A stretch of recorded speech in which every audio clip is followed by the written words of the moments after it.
All right, everybody, how's it going? This is the Speaking of Harmony podcast, and this is episode 52.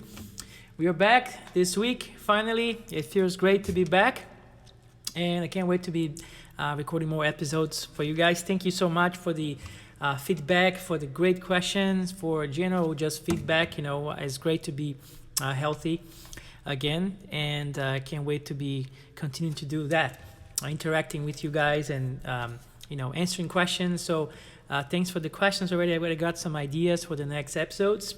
And today, actually, I'm going to talk a little bit about a very interesting class of chords that happens that there's two different chords, but there's actually the same notes, the same voicings, the same thing. They're just labeled differently, and they're basically the same thing, but you can call them different things if you want, right? Before we go into that, don't forget to subscribe to the channel, activate the little bell thing notifications. This is all my social media stuff, and it's great to be interacting over that as well on the other social medias. So the subject of today is I played this little intro thing, and we're going to be talking a little bit about this these famous chords over here.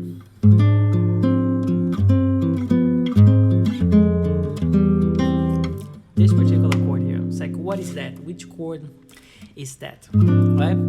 So this chord can be two things, right? They're basically the same thing, but you can label them. You can the chord symbol can go either way. You know, they both have the same function and stuff, right? So there's an interesting feature on this particular chord that it can go both ways. So it's just a subdominant chord, basically.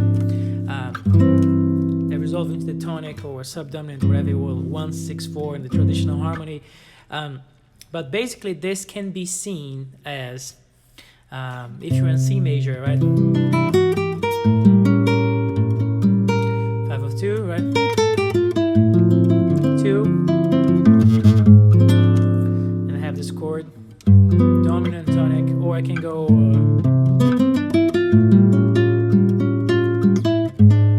straight here. So what is this chord doing here? So while this chord can be seen as a half diminished chord, second degree. On this case, if you are in C major, it's going to be a borrowed chord from the minor, right? But if you're in C minor, let's say minor key, right?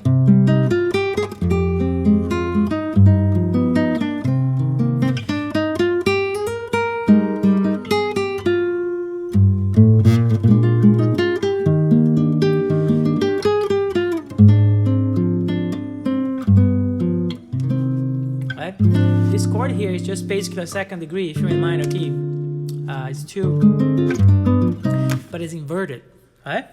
So D half diminished, or D minor 7 flat 5 is the second degree of C minor, right? Subdominant function. So here you have the 5th, which is flattened as a minor key. So you take this chord and invert it and put the 5th on the bass, right? So then you have D minor 7 flat 5 over A flat, meaning the second degree with the 5th on the bass, second inversion, and on this case the 5th is flattened, so you have A flat, right? So I can do a 2-5-1 using this chord inverted. It just sounds super nice, right? So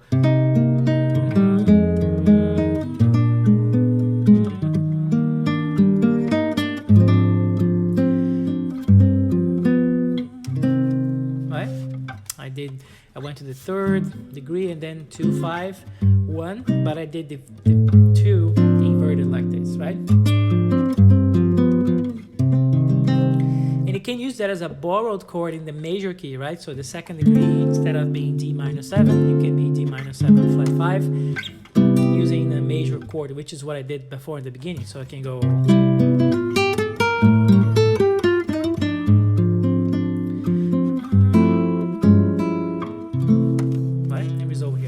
So this is one of the occurrences of this particular voicing of chord, right? Is the either major or minor is a second degree, and the minor is just straight up second degree. If you're major, is a border chord, but is a minor 7 flat 5 chord with the fifth, which is flattened. So flattened fifth on the bass, right? Second version. And then you can resolve any way you want. Shameless plug over here. I forgot to put on this video. I put on the previous one. If you want to really kind of have a full lesson with me talking about a particular Brazilian standard, I released this free masterclass video talking about this song Sawdust Samba, also known as Jazz and Samba. It's a great song. I have a video out which is free, and it comes with the full transcription of what I'm playing with tabs and everything. So a lot of people are already enjoying that. So if you've seen this video, this episode, and haven't seen the last one, so here we go. Click on the link in the transcription of the video, the first one, to download that and have fun and let me know what you think of Sawdust Samba. Back to the video. The other time that this chord shows up, which is quite interesting as well, is when you are, let's say, go back to the minor mode, right? So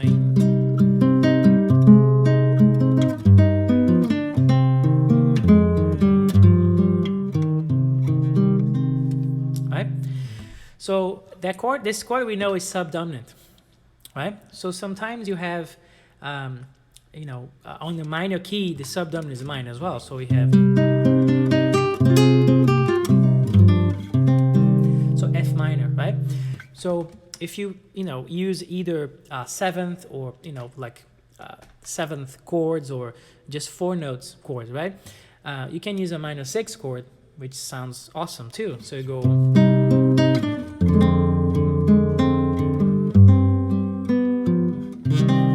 right? It's very common to use this subdominant minor 6. It's super common, right?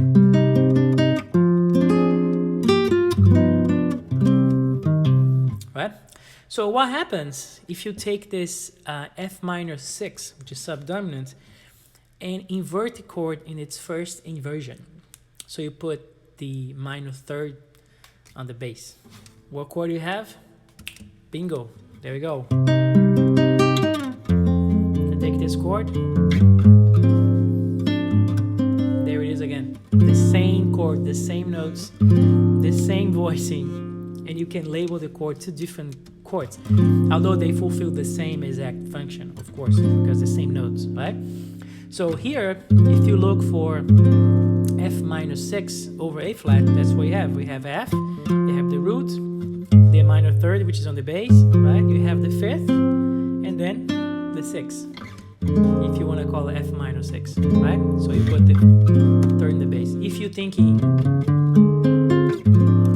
as a inversion of the D half diminished, there you go. You have the flat 5th in the bass, you have the minor 3rd, you have the 7th, you have the root on the top, right? So there you go. Right? You can use this chord in a different region. This one is in the 6th string, right, in the bass. But if you're playing, let's say, a key that will give you this chord on the 5th string, it'll be something like this. Let's say,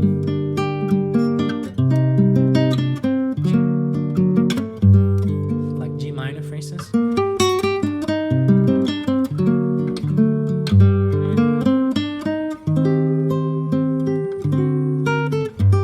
So this chord.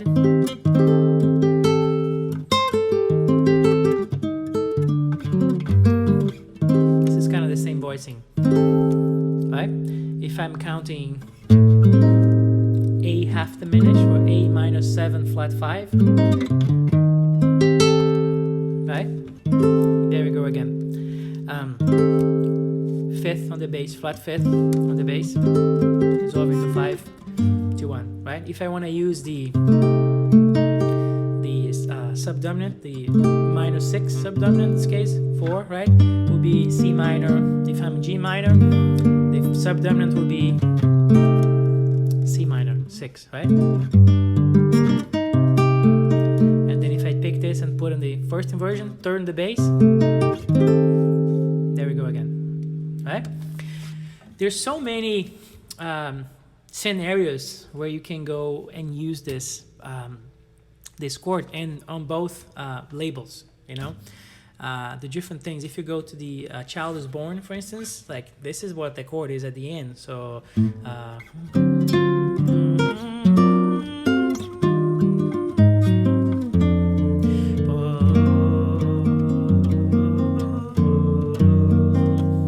like I'll never call this G flat anything, right? There's a big confusion among us guitarists that we just really kind of dependent on the bass. So the bass is the chord is the bass, right? So this is G flat, blah blah blah blah, but it's actually not, right? This chord is actually either you can call it C half diminish with the fifth on the bass, right? Or you can call it you're in B flat major, or either this is E flat minor, right? With the third on the bass, E flat minor 6, right? So don't call this G flat. Although I think the real book has that written. I don't remember. I think I saw a version of that, but that's just not how it is, function-wise, right? The chord is not function as such. Half diminish with the fifth on the bass. It's a very just like a very common inversion for a pianist. It's easy to see this chord working out that way. That's why pianists it's just easier to understand the chord like this. Guitarists, they somehow think, it's not, their root is not the bass, the bass is not the root actually, right? Rather, so the root is somewhere else. The chord is inverted. So that's what this chord is in A Child is Born, right? Right? If you dig Brazilian music as I do, you can search for Chico Buarque, an amazing Brazilian composer.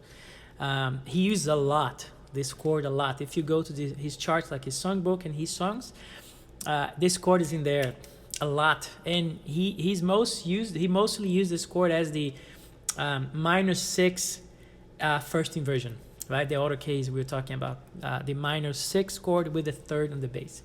That's how it kind of shows up on his work a lot. So I use this chord a lot too, especially because sometimes, in more when you want to be more jazzy, usually we do, if we're going into a super tonal thing, we can go.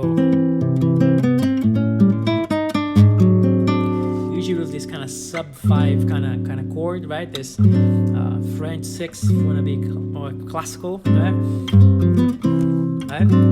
Usually we do this chord as kind of a dominant chord, but I like this sound a lot. Kind of like the sound of the half diminish, or the sound of the subdominant minor. They're both borrowed chords if you are in major. So that's why I like the color of this chord a lot instead of this, because this is so so used all the time. So I like to have this kind of solution all the time. Right? So this is it. This is just like a cool little coincidence that you have both chords being the same function, right? They both serve the subdominant realm, subdominant planet. They have the same voicing, the same notes, but you can label them differently, right? So if you're in major key, they're both borrowed chords, either subdominant 6 with the third in the bass, or half diminish, like minor 7 flat 5 second degree with the fifth on the bass, right? So this is what we're gonna cover today. Have fun exploring these chords. You don't necessarily need to be doing these exact functions as two, whatever. You can just, by the call of the chord, you can just explore that inversion. In general, it's a nice voice leading. Hashtag voice leading. Voice leading is back.